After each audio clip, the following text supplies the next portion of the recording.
Hi, I'm Steve Hayes, and I'm a pastor, and I'm a sinner. And I love stories. I love to hear people's stories. I love to hear how God has worked in their lives to help change them and make them who they are. And I think we all need to hear those kinds of stories. So I hope you'll enjoy it and listen along with This Is My Story. I'm Samantha Burkes, and this is my story.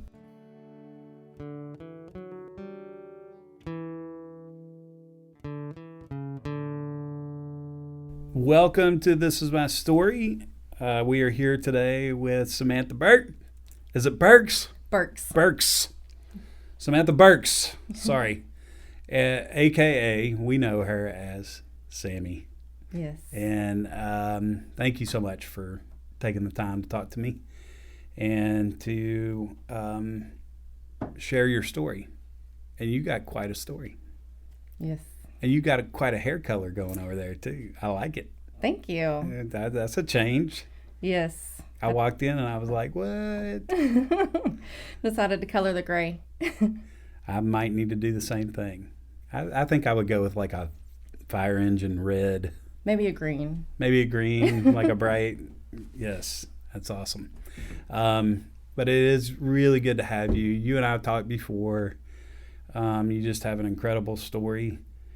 When I think about my story, sometimes I think I kind of have a boring story, and I didn't do all that much. And I meet somebody like you, and I'm like, holy cow, what a story! How are you still alive? How are you? Really. And I know along with that comes a lot. I mean, you've overcome a ton to be here. So I guess where I'd like to start is you're going to have to help me out with the official title. Licensed chemical dependency counselor. Licensed chemical dependency counselor. Mm-hmm. And you are uniquely positioned to do that and uniquely equipped to do that because chemical dependency is part of your story. Yes. So take us down that road with how that began for you. When did you first get introduced to substances and first go down that trail of chemical dependency? I think a lot of it probably started even before the drugs and alcohol. Of course, anytime that you talk about alcoholism or drug addiction, you have to deal with the underlying issues, and all that kind of starts probably back in childhood. My parents did drink some with friends and stuff casually, my grandparents, and then we'd get together, play dominoes and drink beer. And, I would sit with them, and sometimes I would take a sip out of Daddy's beer or something, Back then it wasn't as big a deal as it is now. But occasionally Mom, as I got a little older, Mom would let us have a wine cooler here or there. Mm-hmm. But I think a lot of my issues started in childhood, of not feeling wanted, not feeling loved. I know a lot of times as parents, it's hard for us to think about some of the things that we say to our kids and not realize how much our words really affect our kids. Mm-hmm. And I was a sensitive kid, probably more than some others. And I like to say everybody gets affected differently. Right. So what's one person's trauma may not be trauma to somebody else. So there was things growing up like my dad's a military man. And so there's very strict rules. There was a lot of times where I would hear, if you don't stop crying, I'll give you something to cry about. Mm-hmm. And where that might not affect some kids, it really affected me. Yeah. And I learned really quickly to stuff my feelings, to not cry, not show emotion. We didn't talk about our emotions a lot of times in our family. Mm-hmm. So that was not something that we did. Right. So along with all that, growing up, I began drinking in high school. Mm-hmm. Going to school, even starting as early as elementary school, I got made fun of a lot. Yeah. I was a bigger girl. I had curly, frizzy hair, a little afro going on, a little white girl with an afro. And that was just not, not how you were supposed to be at that time period.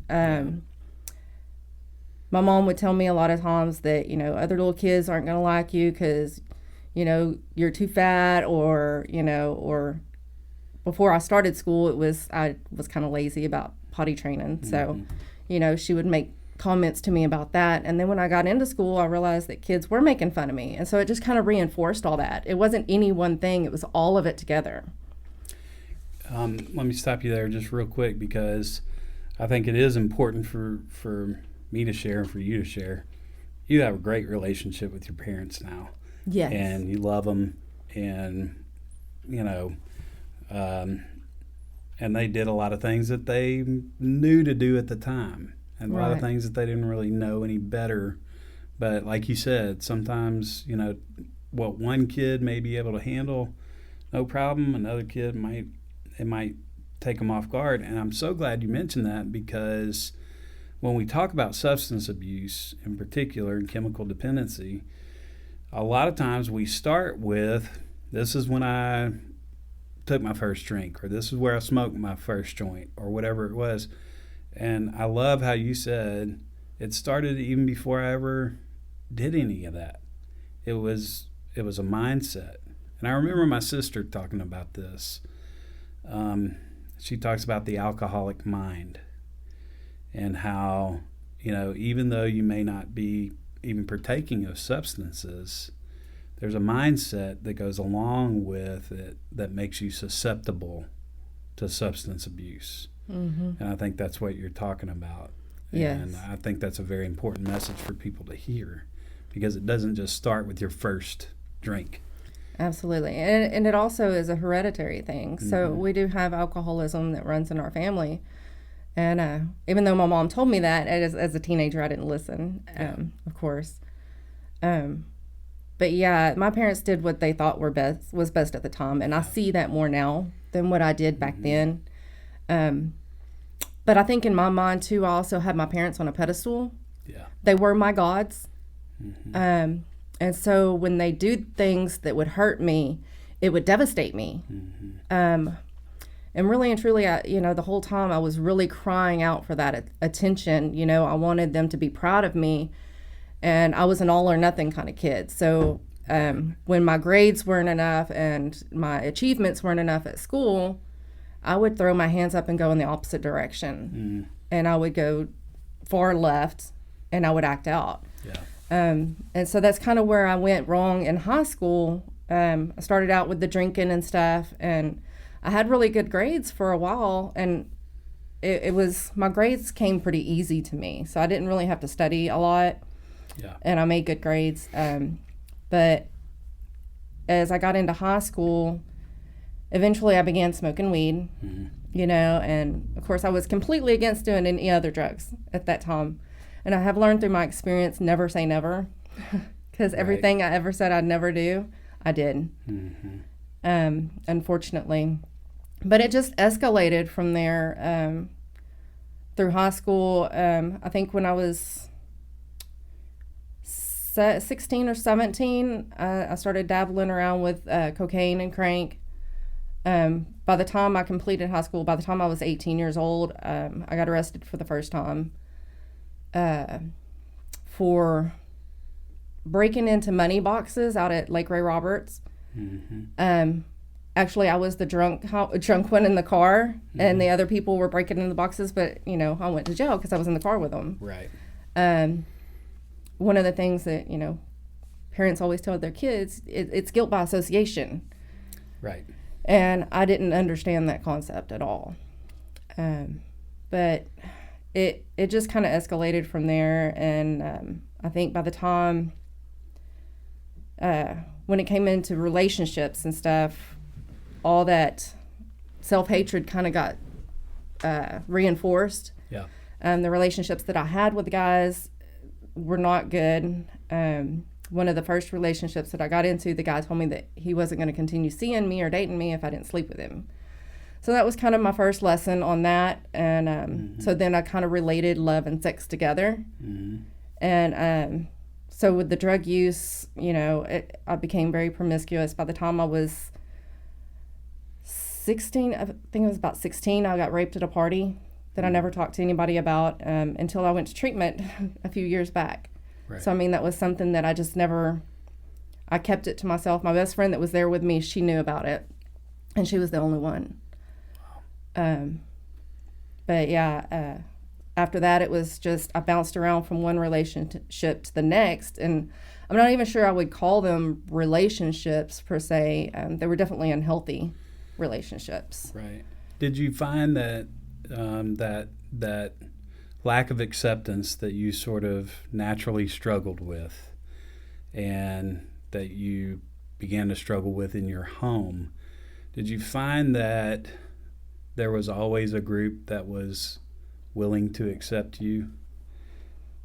It may not have been the group you wanted to accept you, or the group that was doing the right things, but you kind of eventually fell to the group that maybe you were doing things that you shouldn't have been doing, or you got sucked down into some of these areas that you didn't even want to be doing, but you did it for the acceptance?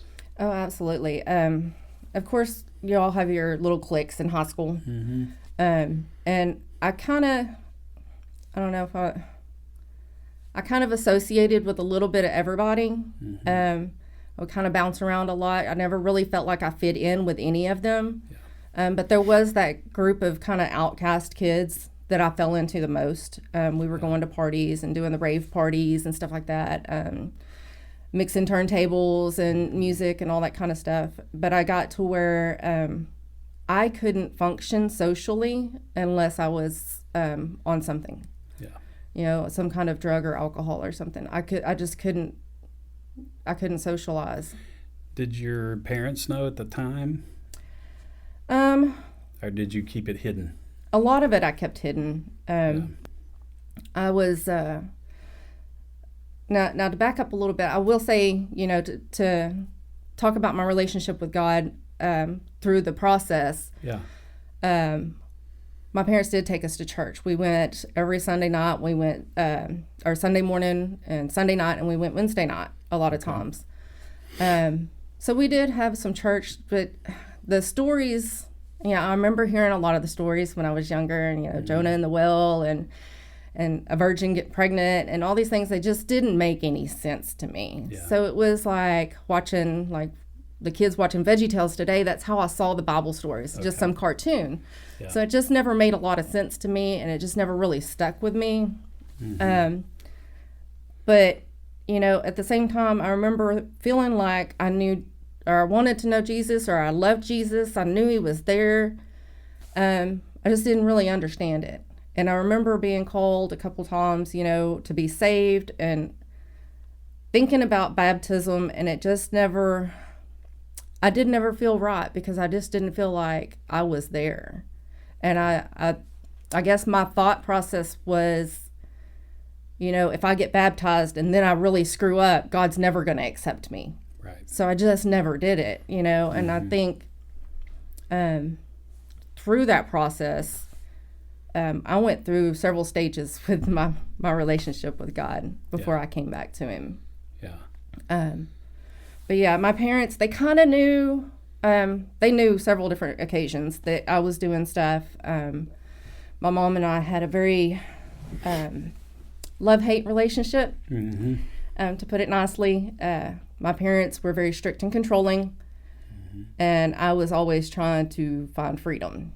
And so we butted heads a lot. So they would grasp for control over you, Mm-hmm. and you would resist just as hard as they would Yes. grab. Mm-hmm. You'd raise the ante every time, huh? Yes, I remember my mom coming out and hunting me down in some places, and dragging me out by the hair of my head, and it's just so embarrassing and things like that. And I understand now where she was coming from. Yeah. But at the same time, it made me resist even more. Right. And Yeah. there were times where I felt afraid of my mom, of my family, and just because of things that she would do out of loving care, but would end up hurting me. Right. And I was like, you're just destroying my life, Mm-hmm. and I know she was trying to help in ways, but I just, And I do remember at one point, as an adult, at one point, I kind of had these bouts of getting straight and sober for a while, and then I would kind of fall off. Mm-hmm. And so I was living in Denison at one point in time, and I had gotten into doing methamphetamines intravenously. Oh, wow. And I do remember a time where my parents came into my house, which was in foreclosure at the time, and most of the furniture and everything was gone in my house. So there was like a couch, maybe some sleeping bags and stuff in there, and there was no electricity or water turned on anymore. And they came in and they found me in the house, passed out with a needle laying in the floor, and to do an intervention on me. And I remember just being, I was furious. I was embarrassed. I was ashamed. You know, I didn't want my entire family's just standing there staring at me. And it's like, you know, all I could do was yell and scream and you know, run out of the door because I didn't want them to see that, you know. Right. You were, if they came to try to rescue you, you were just going to dig in harder. Yeah. To the life you were living. Yeah.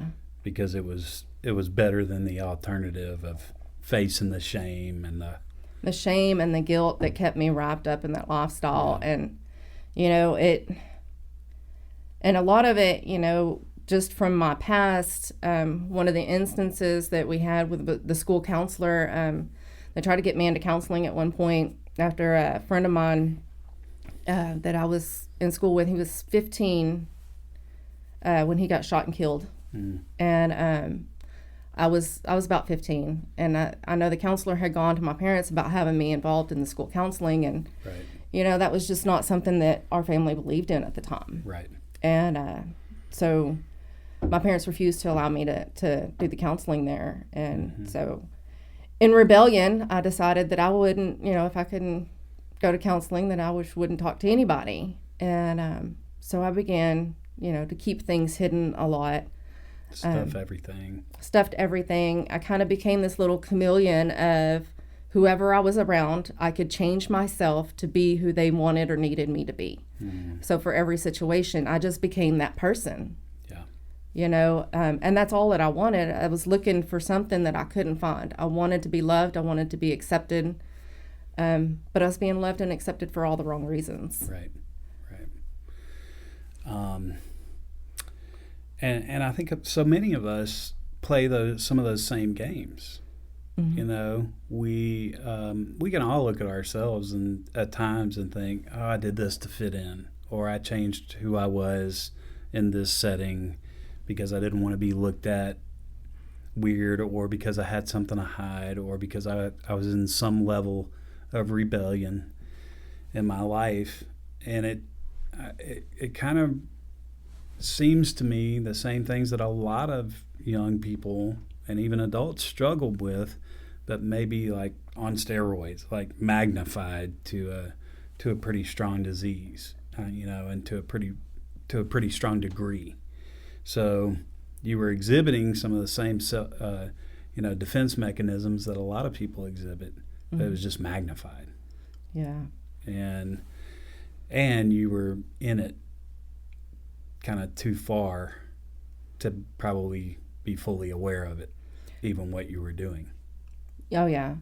You know, as talking about the friends and stuff that you hang out with, you know, the group of friends that I kind of fell into were the ones that were also broken. Yeah. And so it was kind of like the blonde leading the blonde. Right. And we leaned a lot on each other. Yeah. And it's funny because it's not funny, but there are addiction communities where people are addicted, but they're in community with each other and they have a weird dependence on each other.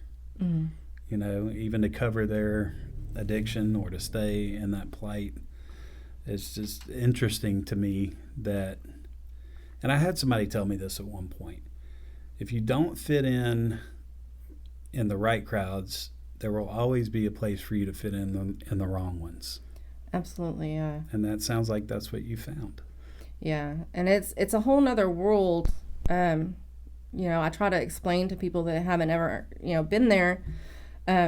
when you're running and living that lifestyle, it's like a whole nother world exists within the world that we're used to living in. And it's one that you probably would never see.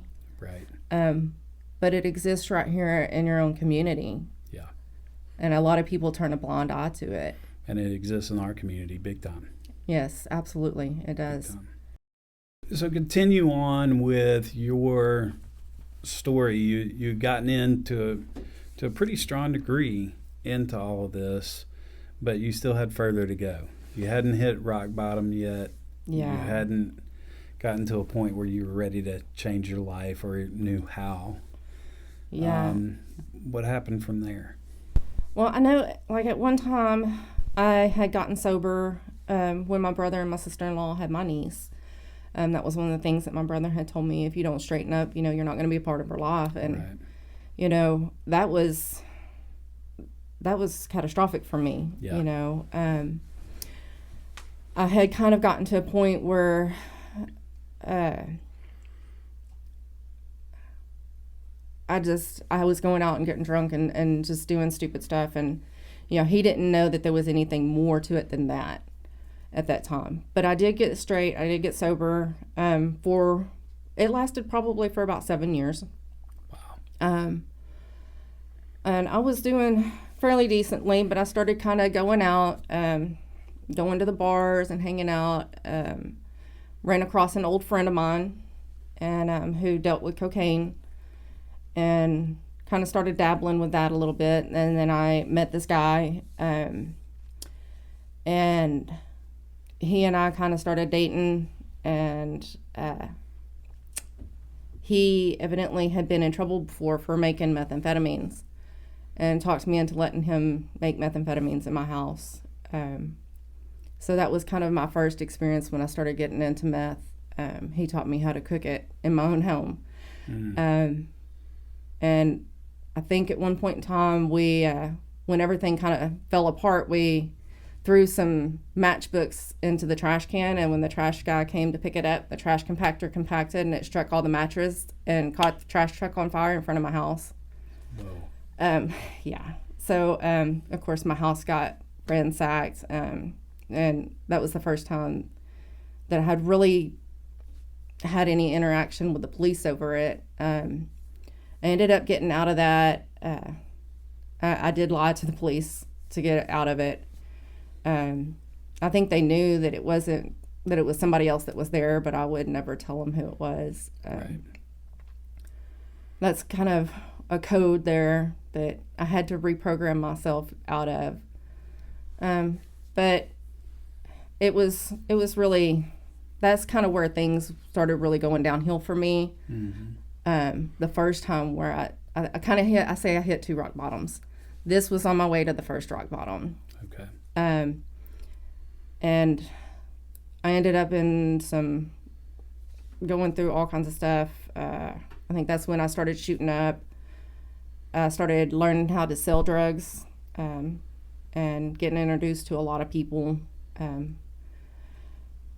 I got very well known in the area, so I had a lot of interactions with the police officers. My house was getting searched all the time, and I kind of got known for getting away with stuff because I would hide it a lot of times, or I'd find some way. I think it was just God. God was watching out for me. Mm-hmm.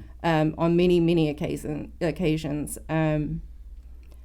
But I finally ended up getting into some trouble over my purse getting stolen, and then I honestly mistakenly filled out the affidavits. But I was high at the time that I filled them out, so that's why I made the mistakes on them that I did. And so the bank actually dropped the charges on me, but the DA picked it up, and so I ended up with a probation charge. And that was about the time that my parents told me, we'll help you if you come back. And so I ended up doing that. Right. And then right as I was moving back, the doctors had told me that I wouldn't be able to have a child. And that really devastated me. I'd had a few miscarriages, and they told me that I would never be able to carry. And so I just kind of went, a lot of things were going on. My aunt passed away, and there was just a lot of things in my life that were already on top of my horrible perception of life. Mm-hmm. And so, I mean, I was spiraling downhill. And so I had moved back with my parents, and I had a car accident and shattered the whole right side of my body. I got hit by a cement truck. So at that point, my mom was like, I think she'd kind of had her feel with a lot of things. And since I was confined to a wheelchair, she kind of took me up to Texarkana. We had the house up here. And so she's like, I'm taking you up here. Nobody can find you. You can't go anywhere. You're stuck with me. And, I was angry. But at the same time, it was kind of like, I'm just here, Yeah. So I had a lot of rehabilitation to do. About 6 months or so it took before I was walking up and moving again. And I had moved to Allen, and the guy that I had started dating that taught me how to cook the meth, he had moved to Richardson. Oh, wow. Right around the corner. Yeah. So, I always thought, well, see, we were just meant to be. God made it that way, and I don't know. Things just kind of, we're very, very toxic for each other, He was one of those that he wanted me around when he wanted me around, and then he didn't when he didn't. Right. And I was far too in love with him to see things, as they were. But yeah, I had gotten sober again for a while. I ended up pregnant with Bailey,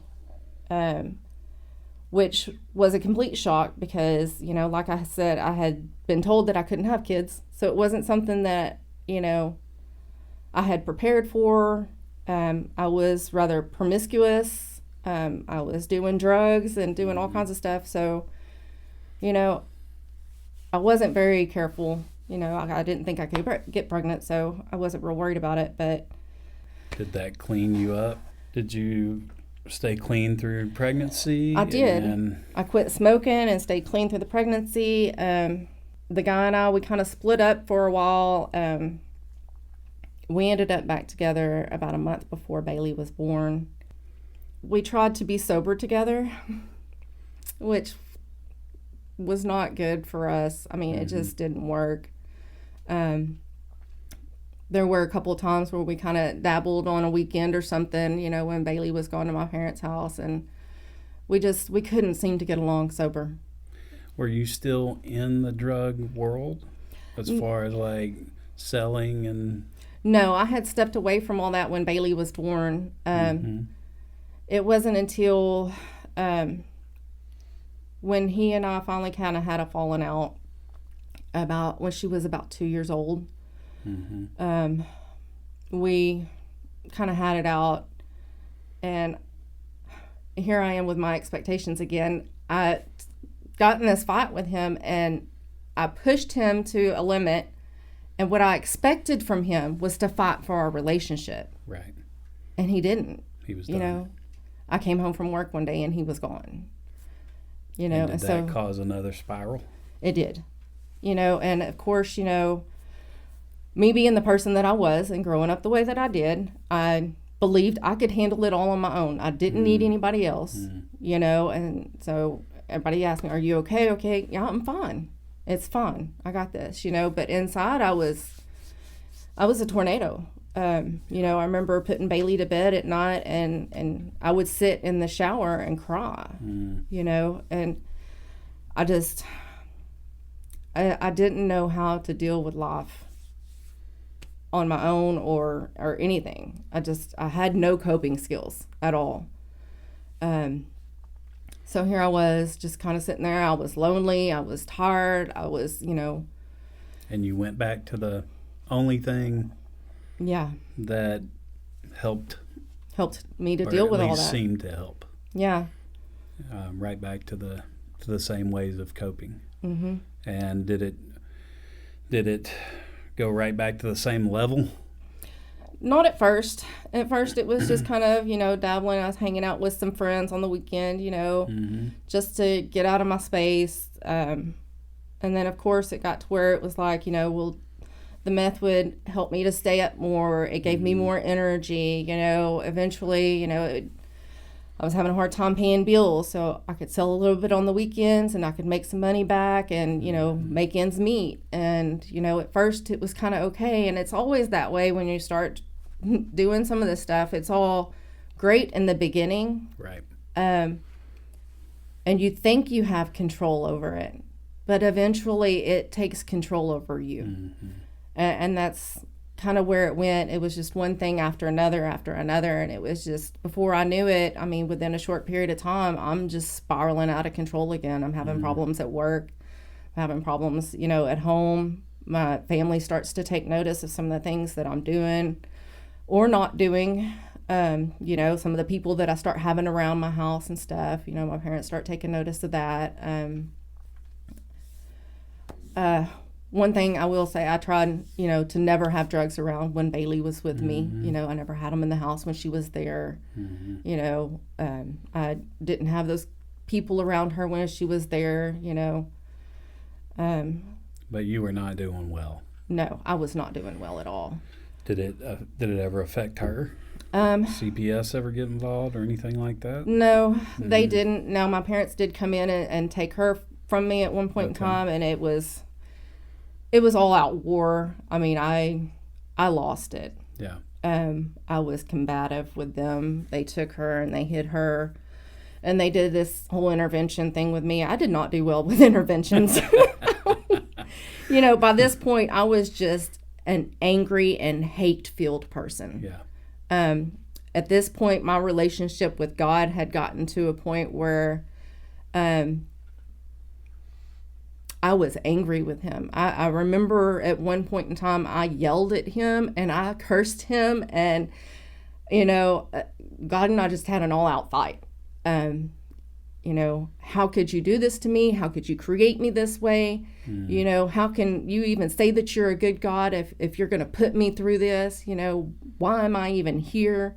There's no way that you can exist 'Cause I'm sure, if you've done this to me. I'm sure there were times when you had prayed, God, take this from me.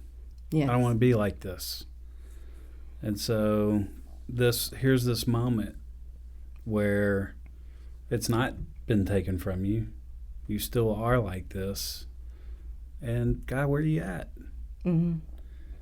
So how did you ever make peace with God? How did you ever clean up out of this? Well, and that's the best story. Yes.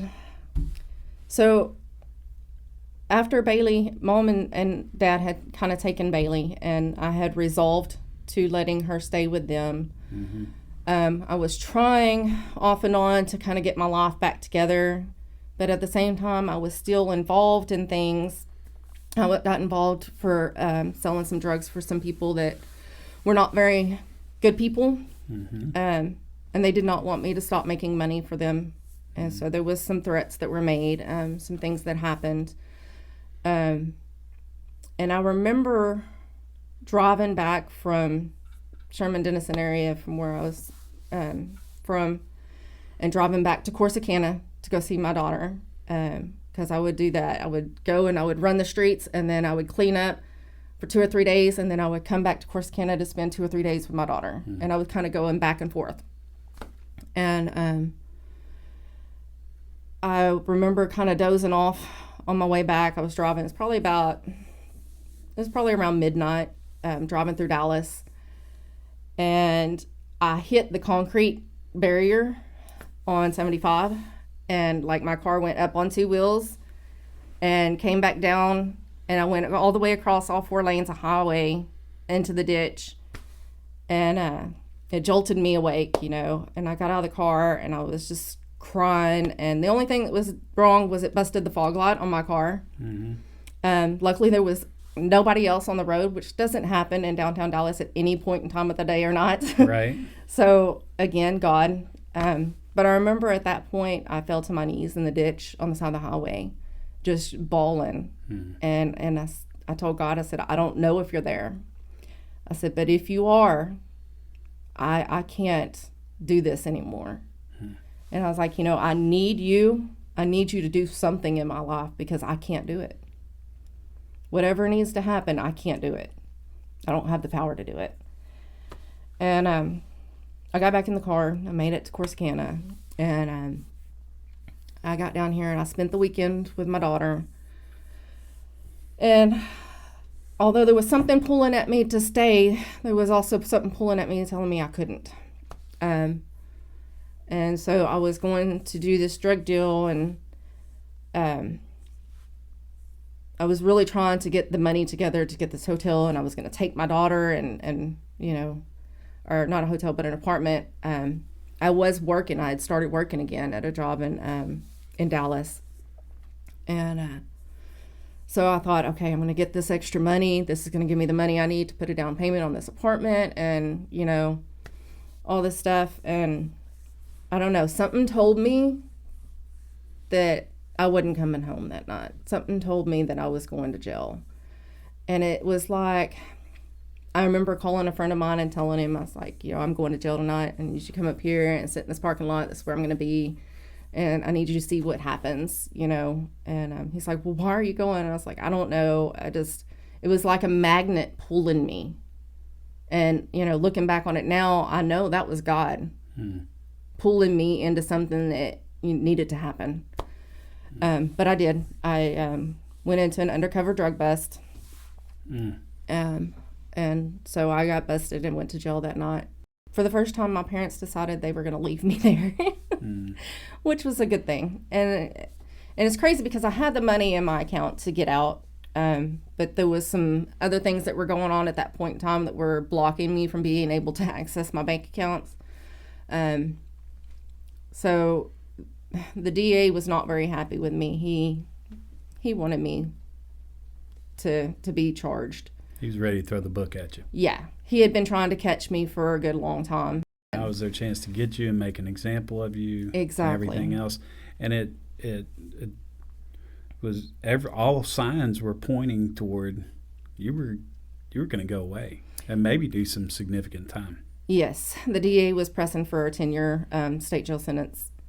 So I kept telling them no. It was my first felony charge. I'd had some misdemeanor charges before, some public intox and little things. I say little things. If I had probably been punished more for the little things, I probably, if I had gotten the treatment that I needed when I was having issues with the little things, then I might not have had to go through the big things. Right.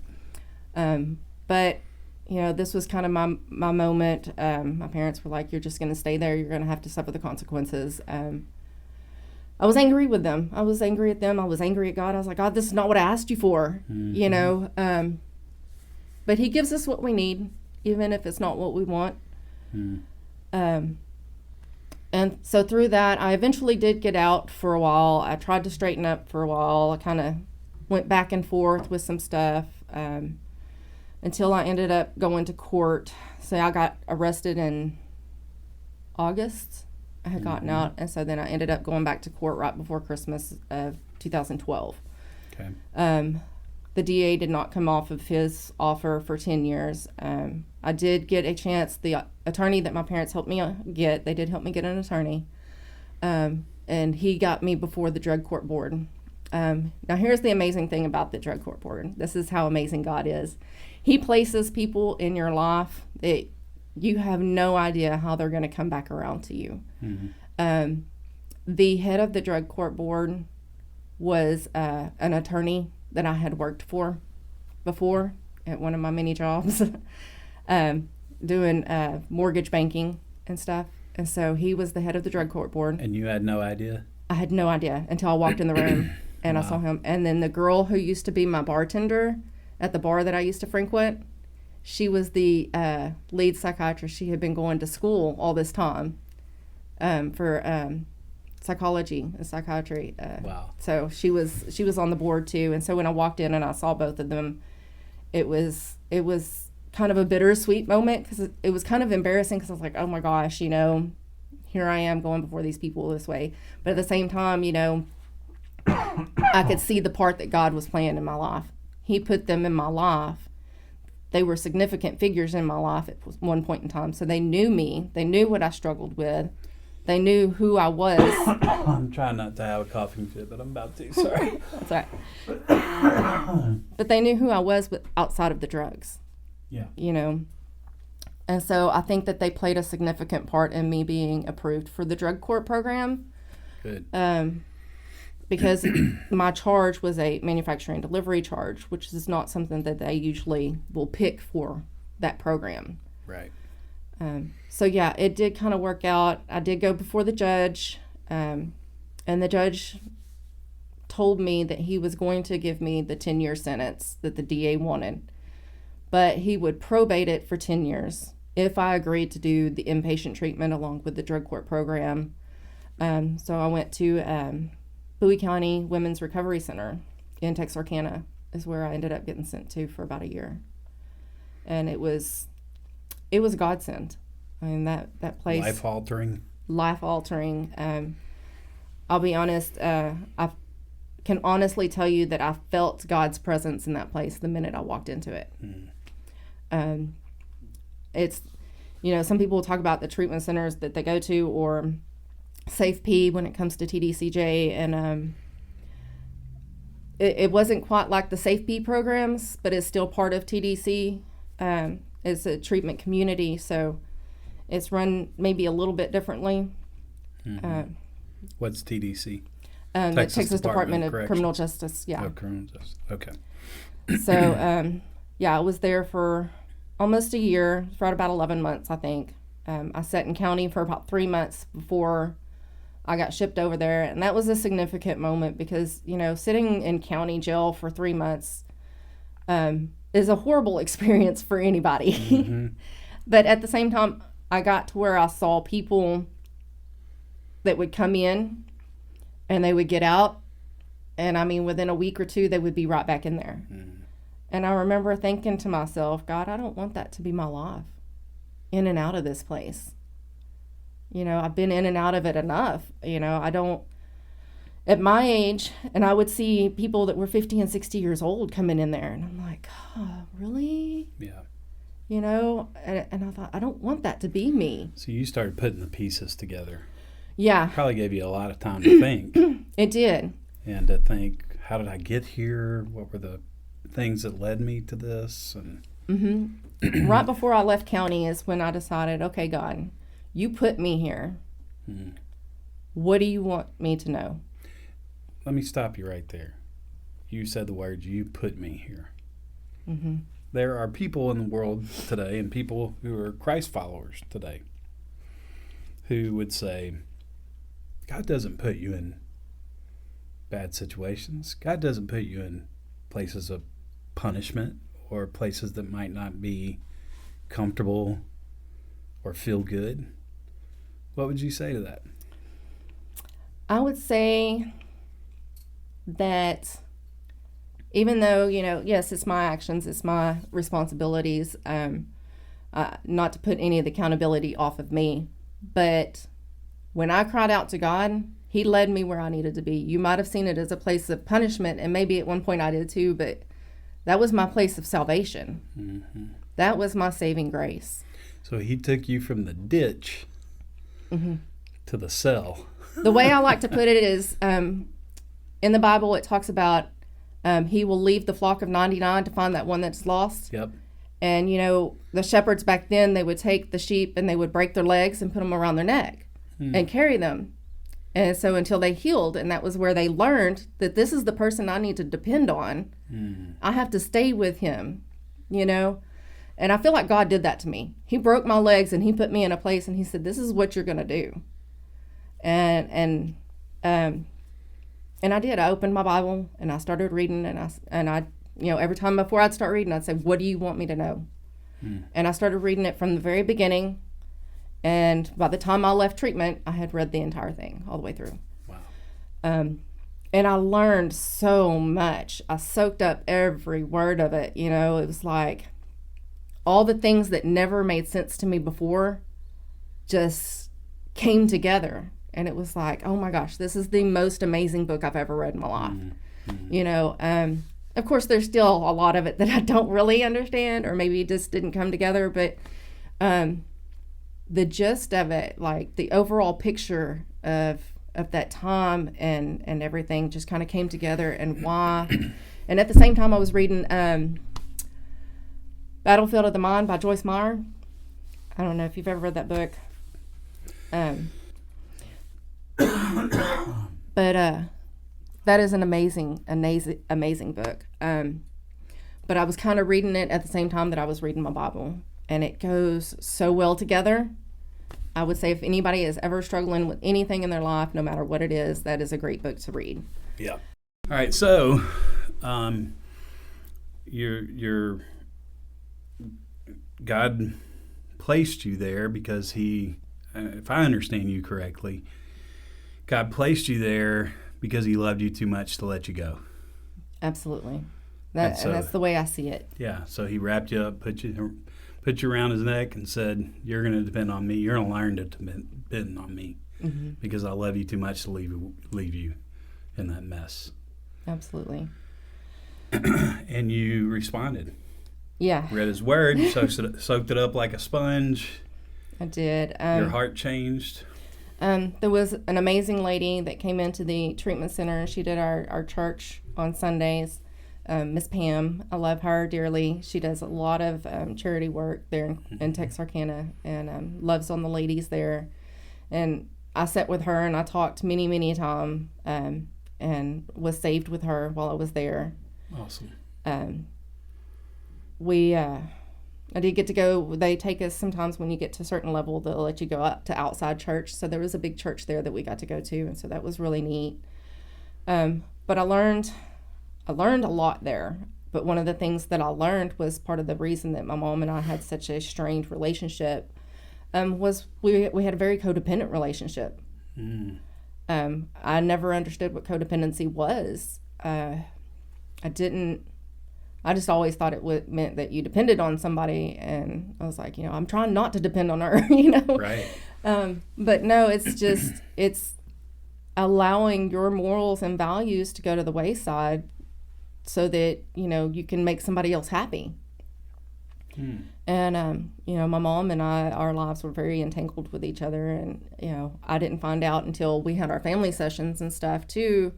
I kind of knew some of the things that had happened to her in her childhood, but not to the extent that, we learned about each other. At the same time, I had asked my mom when I agreed to go to treatment, if I'm going to go to treatment, I want you to get some counseling or something too, because you and I are a lot of the problem. And so she did. She went to counseling, and of course, we were writing back and forth with letters and stuff, and that's when I told her that, I really wanted Bailey to go to church and to know God, and that was something that was going to be very big for me, is to find a church family. And by then they had moved up here to Texarkana, and that's when they started searching for a church that had a kids program, and they found Grace, and I'm so grateful that they did. I love it here. And it's been very welcoming, and that was something that I was very worried about because of my past. When I did get out, it is still nerve-wracking. When you go and you meet people and you tell them, I'm a recovering addict. People don't always respond the way you want them to. Right. And I worried about that because I had gone into churches before that turned me out. Right. Because of my past, and. So I was very grateful when I came here and met y'all and talked with you about my past, and especially getting involved in the children's program. Right. I wanted to be very open and honest about that. And so y'all still accepted me, and I that was such an amazing thing for me. I remember when you came, you were, shy and a little standoffish and a little slow to trust, but I think in time, it's been a really good friendship. It's been a good relationship, and we just love having y'all here. So I'm so glad. And you've been able to share your story now with our student ministry, with me, and I think everybody who hears your story is just amazed. And what I want people to know, especially parents out there, parenting is so hard. You know that now. Yes. And I'm sure you look back on some of the things that your parents did and go, okay, I get it now, because nobody can push your buttons like your kids. And, and that struggle to figure out how to maintain your authority and yet still be loving and gracious with your kids, it's a real tightrope sometimes. It is, yeah. So,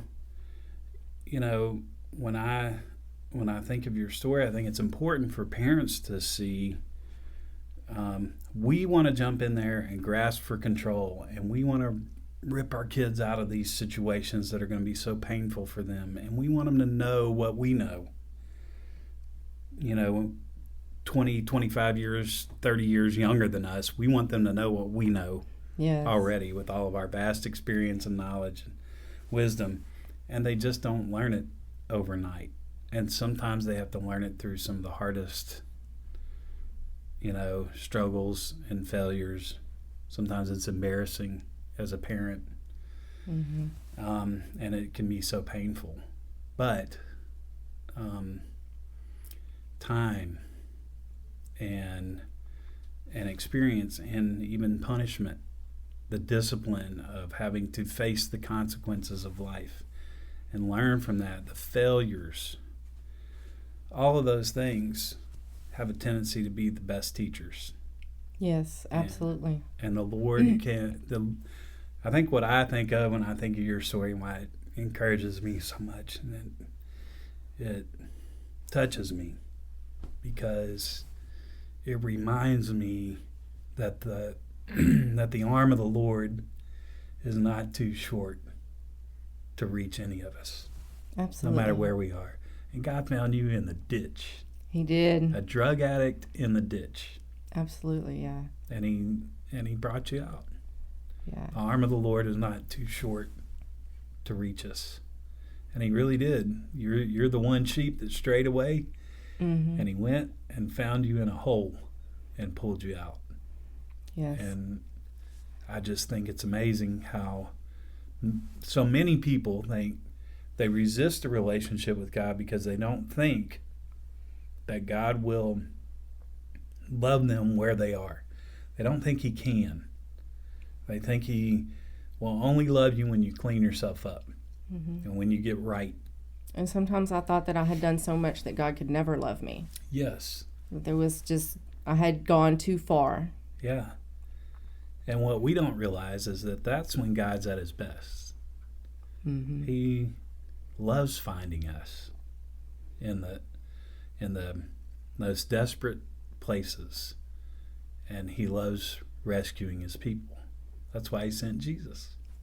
And so I just think it's such an important message for people to hear, and it has been such an important message for me.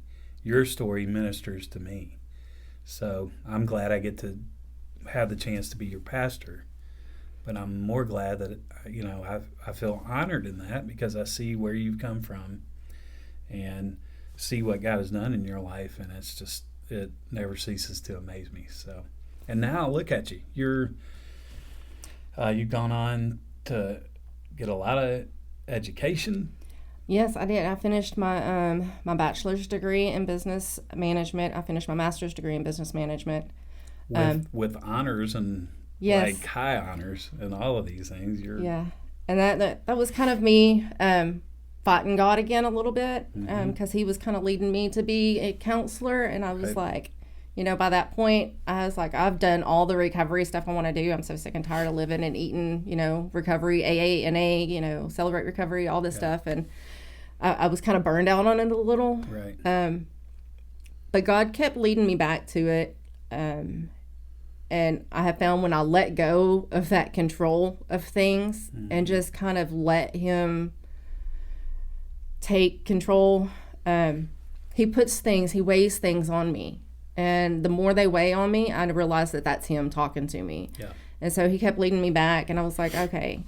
So I started checking into the LCDC. And so right about the time that I finished my master's degree, the time frame came up for me to be able to get my LCDC. Right. So by the time I got enrolled in the classes at Hill College, finished the certificate classes, I was able to get my probation that I was on, released early for good behavior and everything. So that was a godsend. He just laid everything out, and everything went according to plan. Like that was all him. Yeah. You know, I was worried about this happening. He made it happen. I was worried about this happening. He made it happen. Every step of the way, I was like, okay, I went this far and I'm going to be stuck because this is just not going to go through. Right. And it would just miraculously happen. When I got into the job that I'm working here, you know, I was doing my internship, my practicum with them, and the lady that was working in the Texarkana office here, you know, I was going to be helping her out. My boss now, she came in and she was like, okay, well, I might be able to help you hire you to help out down there a little bit, but it'd be kind of part-time. And I was like, okay. And then all of a sudden, like the next week, she calls me and she's like, the lady that's working down there is going to be quitting. And so I need somebody to run that office. And so here I am working on trying to get my license instated and get in to do the test for the state. And like it all just went bam, bam, bam. And I passed the test and it worked out. And I mean, the timing was just perfect in every way. It's amazing. So yeah, I'm working here in the office, the Hope office, and working with parolees and probationers, and I love it. And doing what God has called you to do, and it's kind of full circle now. Yes. You were in it, and now you're helping people get out of it. Absolutely. And it's amazing. Well, thank you so much for sharing your story. Thanks for being a part of things here at Grace. Thanks for being honest and open about everything. And I know that God is going to use your story in a big way to reach people, because there are so many people who are wrestling desperately in the same type of insecurities and pain and substance abuse that you were in.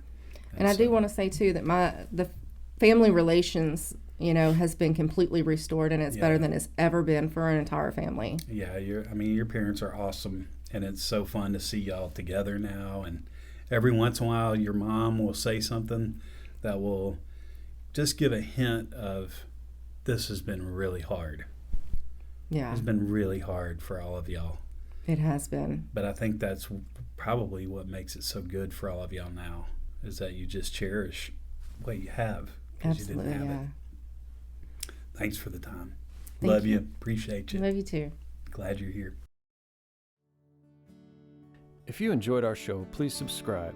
And if you'd like to spread the word, please consider leaving a 5-star review and tell your friends to subscribe too. Our video podcast is available on our Grace Community Church YouTube channel. This Is My Story is produced and engineered by Jake Moore and is a ministry of Grace Community Church in Texarkana, Texas. The views and opinions expressed on this show are those of the speaker and do not necessarily express the views of Grace Community Church. Thanks for listening.